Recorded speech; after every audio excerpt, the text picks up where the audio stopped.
อนอื่นเราจะเอาข้าวสารมาใส่ซ้ำหลังจากนั้นเราก็เอาน้ำมาใส่หลังจากนั้นเราก็ล้างให้มันสะอาดล้างจนกว่าข้าวสารสะอาดดีแล้วล้างประมาณ2-3น้ำนี่แหละ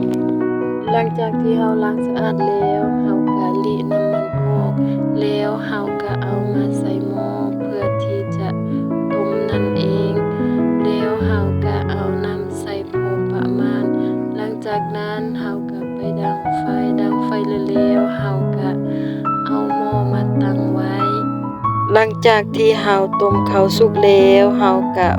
ผ่อนไฟลงหน่อยนึงแล้วเราก็มาซอยหัวผักเทียมปะไว้แล้วเราเอาหัวผักเทียมที่เราซอยไว้นั้นไปคั่วให้มันหอมๆหลังจากนั้นเราก็เอาข้าวที่เราต้มไว้นั้นลงใส่แล้วเราก็คนๆให้เข้ากันหลังจากนั้นเราเอาไข่มาห้อยใส่แล้วเราก็คนๆให้ไข่มันเข้ากันหลังจากนั้นเราก็ปะจนกว่าที่มันจะสุกดีหลังจากที่เราเฮ็ดข้าวผัดสุกแล้วมันก็สิประมาณนี้แหละ